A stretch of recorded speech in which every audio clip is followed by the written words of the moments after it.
અંતરે અજબનું વશીકરણ કરી લીધું।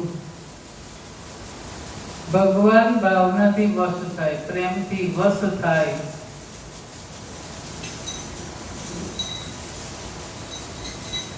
વૃદ્ધાવસ્થામાં રચના વધુ સફેદ થતી હોય હો।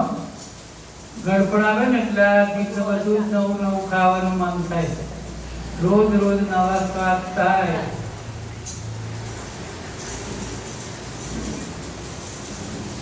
પછી બહુ કે હવે આટલી ઉંમરે બધું પતે ને ઈચ્છાના જે આપે ખાઈ લો।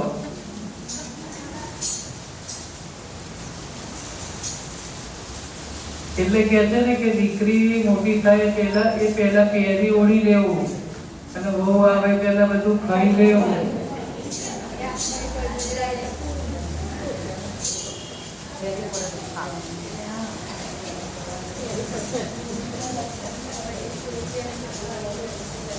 એટલે આગળ કરતો ચાલવાના હોશ નતા, પણ ભાણા પર બેઠા તો સોગંદ ખવા એવો દાણો ના રવા દીધો।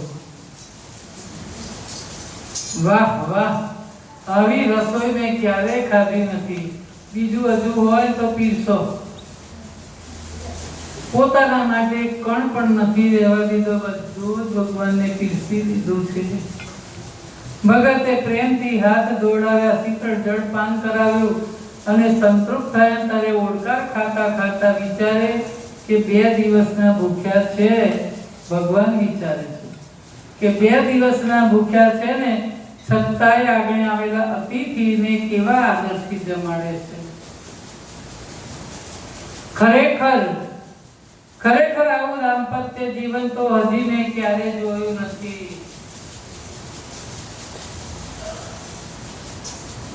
કે દંપતિ ભેગા ભજન જા કરતા હશે, પોતે પ્રભુને એનો પેલો સાદ જો, એકલડા હાથે તો તાલી ના પડે।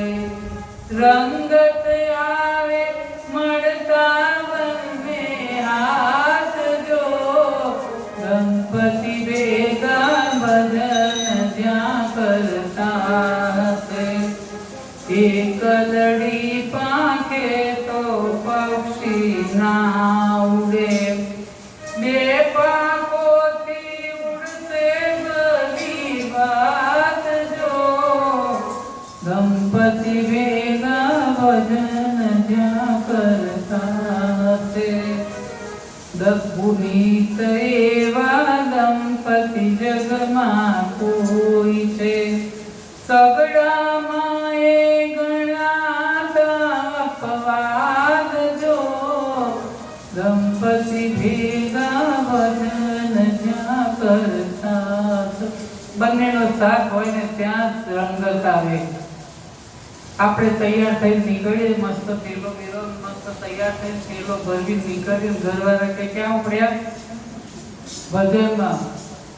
બહેરો ચલાવવાના નથી જવાનો, મોટો મીરાબાઈ થઈ ગયા જશે, રોજ કીર્તારો ઢોલકો લઈને નીકળી પડ્યા।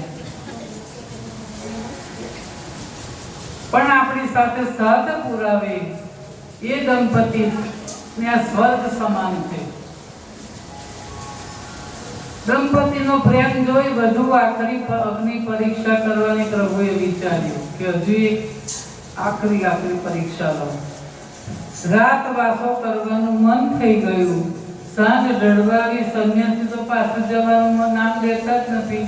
હવે અમને થોડું કહેવાય કે હવે તમે જાઓ। ભક્તોની ભાવના જોઈ ભગવાને એક ડગલું ખસવાનું મન થતું નથી। દામોદરને બોલાવ્યો, અંતરની ઈચ્છા જણાવી કે તમારા બહેનનો પ્રેમ નિહાળી મને તો અહીં રાત રોકાવાનું મન થઈ જાય છે। મને એવું થાય છે।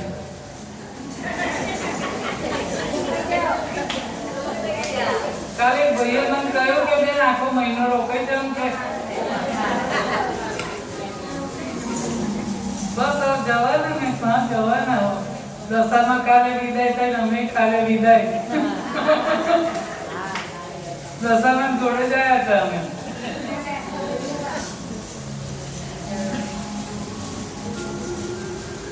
પણ મેં કહ્યું આખો મહિનો બેસું પણ આ બધાને ભેગા કરવાની જવાબદારી તમારી.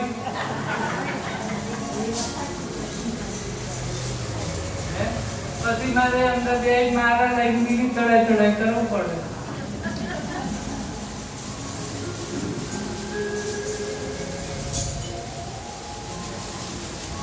આવી સ્વાદિષ્ટ વાનગી બીજે ક્યાંય મળવાની નથી. રાત્રે પણ બપોર જેવી સ્વાદિષ્ટ સામગ્રી બનાવજો. ઓર્ડર આપી દીધો. રાત્રિ ભોજનમાં આનંદ આવશે, રાત્રે નિંદ્રા સુખ રૂપે આવશે. તો કાલે પ્રવાસમાં સ્ફૂર્તિથી જાય એવું સરસ ભોજન બનાવજો કે જેનાથી મને નિંદર આવે, સરસ મારો થાક ઉતરી જાય. દામોદર કે બાપજી આ તો આપનું જ ઘર છે ને, સંકોચ ના રાખશો. રાત્રે રોકાશો, થાક ઉતરી જશે અને આપણી સેવા કરવાનો અમને લાભ મળશે. જેણે દેવીને કહે છે કે હવે શું